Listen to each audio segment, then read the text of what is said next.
¿Qué es el biochar? Para eso nosotros hemos definido cuatro puntos de vista. El primero es bajo la vista de producción. Entonces, el biochar se puede definir como un carbón vegetal altamente poroso que se puede obtener a partir de lo que es la descomposición térmica de materia orgánica, bajo ciertos criterios, ¿no? Como por ejemplo lo que es el limitado oxígeno molecular y una temperatura media menor a 700 grados Celsius. Desde el punto de vista químico, el biochar es más difícil de precisar. ¿Esto por qué? Porque se puede producir a partir de varios tipos de materias primas orgánicas y también influye lo que es la variedad de condiciones de carbonización, ¿no? Lo que pueden ser la variación de la temperatura de pirólisis hasta la velocidad de reacción. Esto le va a otorgar características químicas particulares. En cuanto a la estructura del biochar, puede variar de complejidad, pueden ser desde estructuras de tipo grafito hasta estructuras de anillos aromáticos de alto peso molecular. ¿Qué quiere decir esto? Que van a persistir en el suelo durante miles de millones de años.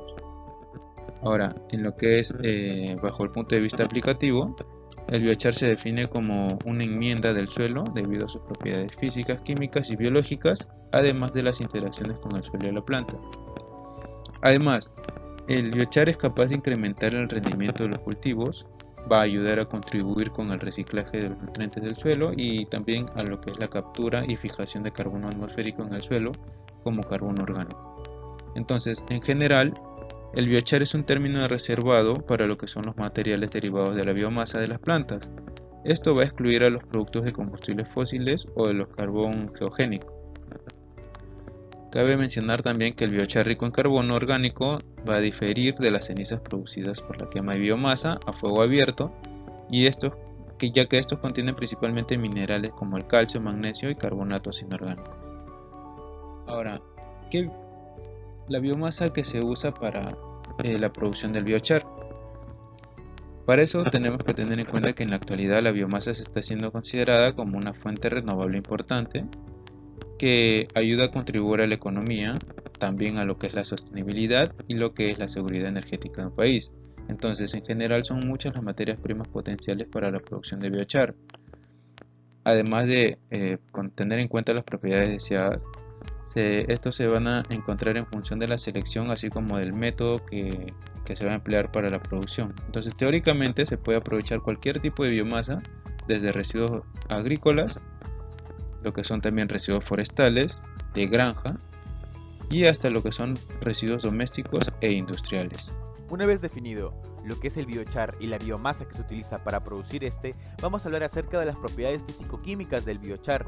En cuanto a su estructura, podemos decir que el biochar está compuesto de material heterogéneo, ya que justamente va a presentar componentes estables e inestables.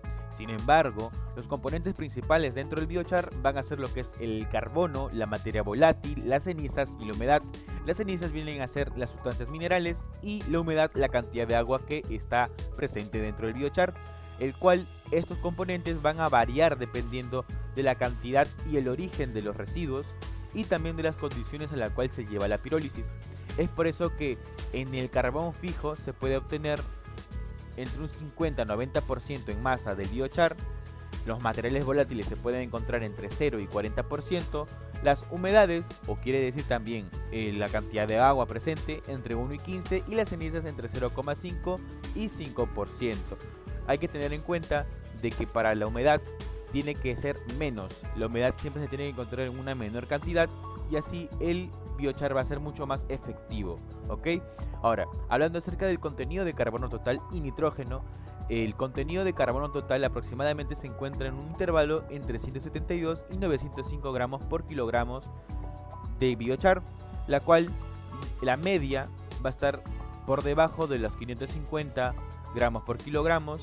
Justamente estas cantidades que se dan van a variar también dependiendo del tipo de material que se utiliza para producir el biochar, el cual también el contenido de nitrógeno total también va a variar y se puede encontrar entre 1.7 y 78.2 gramos por kilogramos dependiendo de la materia prima.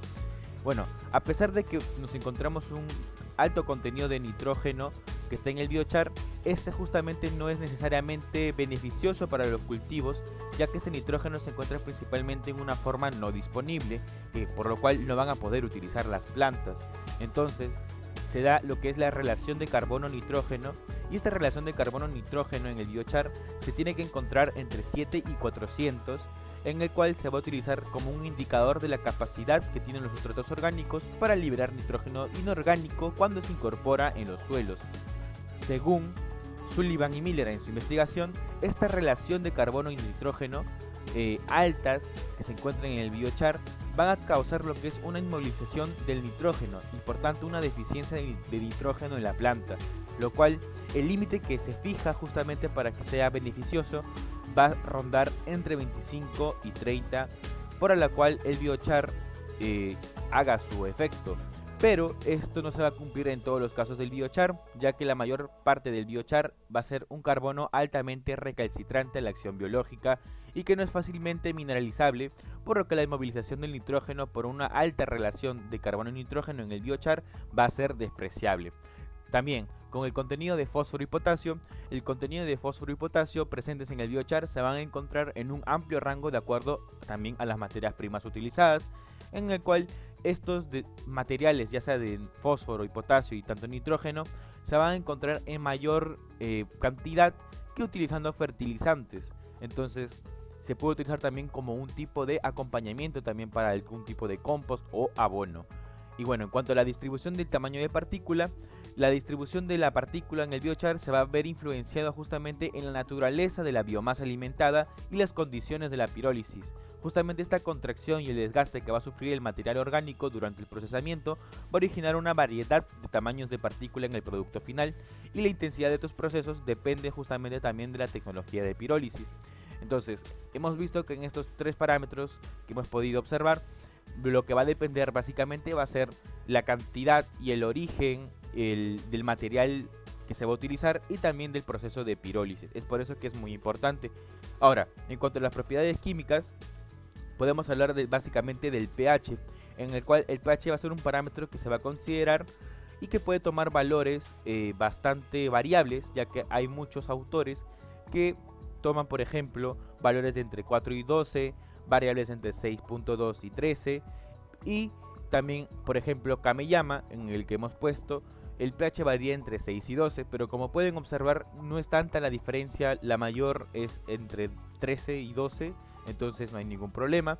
Y también podemos encontrar lo que es el fósforo en masa, que es 10 y 15%, el fósforo disponible y potasio, ¿ok? Esto se lo puede encontrar en los estudios que hizo Kameyama acerca del biochar. Y ahora, acerca del pH, el incremento de este pH se va a deber principalmente a la liberación de algunos elementos básicos a medida que se aumenta la temperatura de la pirólisis. Así que hay que tener bastante cuidado también de cómo se va a llevar la pirólisis para que su pH no salga dentro de este rango. Ahora, en cuanto a las propiedades físicas, se va a mostrar estas propiedades van a variar obviamente también de acuerdo al tipo de pirólisis y al material que se va a utilizar.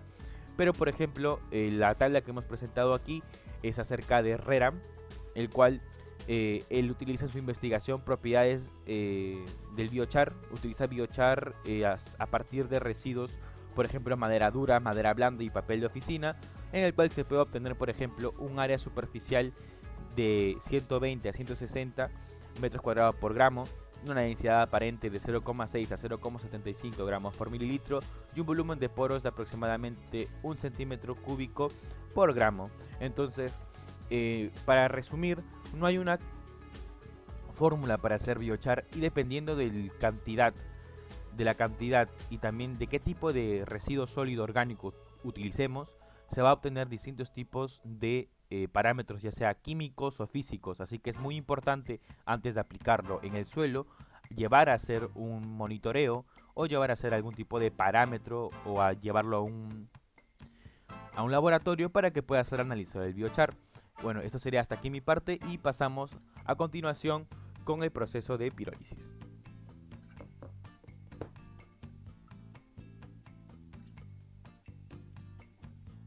Bueno, vamos a explicar qué es la pirólisis. Se le conoce como proceso pirolítico. La pirólisis es un tratamiento termoquímico. Termoquímico porque va a ser a altas temperaturas y va a desarrollar en esta etapa pues procesos químicos.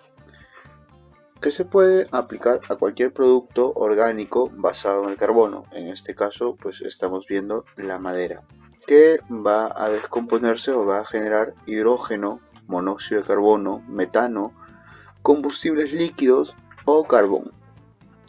El material, en este caso el carbono, se va a exponer a altas temperaturas en un ambiente que no tiene oxígeno, en un ambiente con ausencia de oxígeno. Pasa por la separación química y física de diferentes moléculas. Definición. La pirólisis es una forma de termólisis. ¿Qué es la termólisis?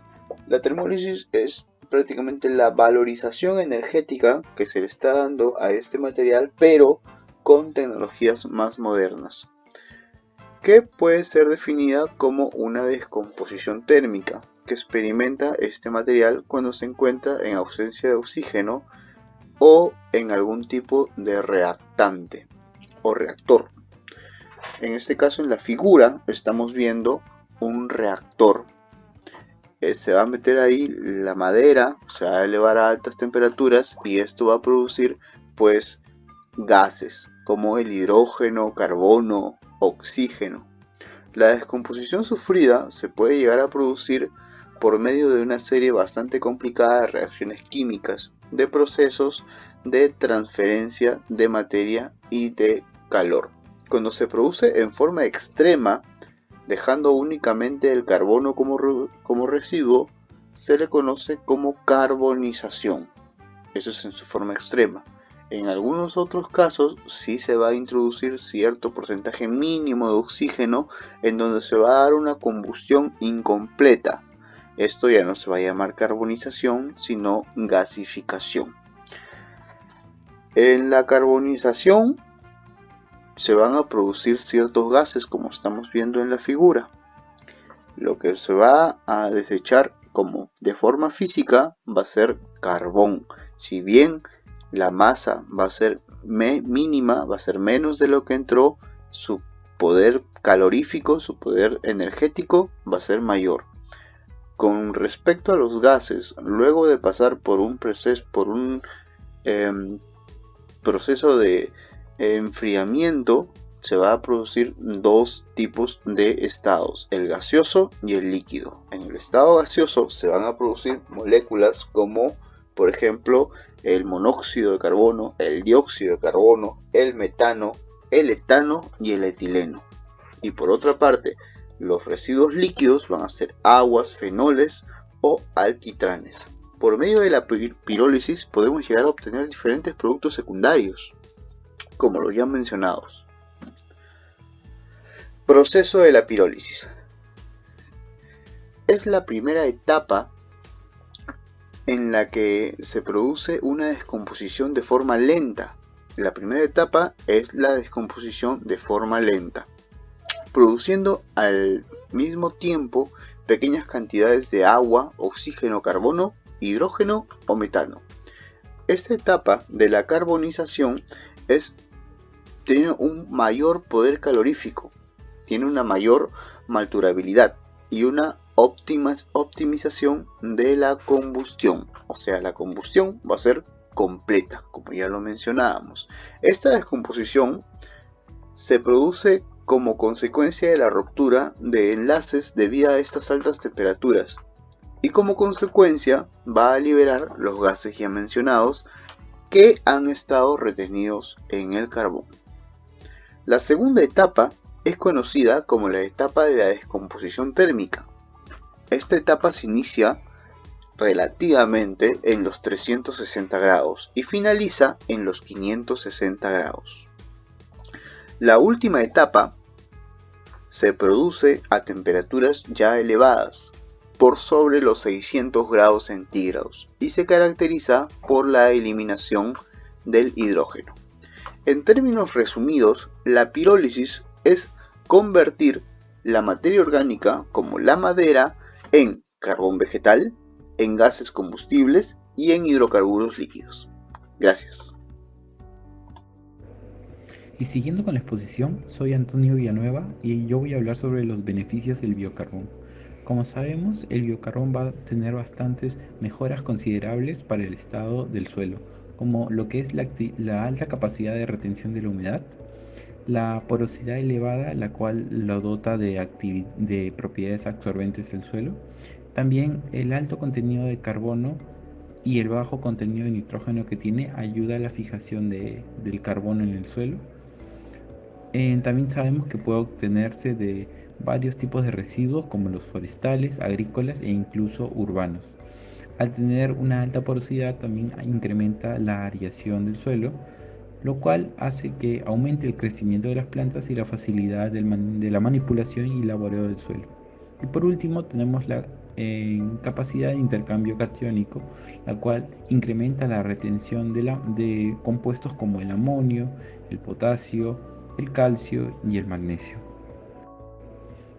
También tenemos que considerar las funciones y procesos en el suelo que se van a ver beneficiados, como por ejemplo la aportación de microorganismos por parte del biocarbón, por lo cual hace que sea un excelente biorremediador de suelos.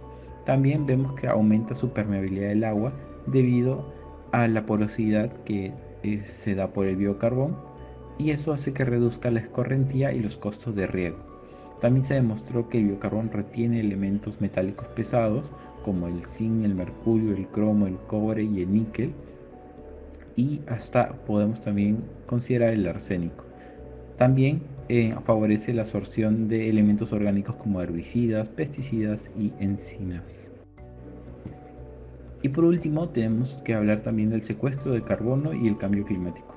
Sabemos que la agricultura y el cambio climático están fuertemente relacionados debido a la formación de gases de efecto invernadero por el uso no racional de fertilizantes.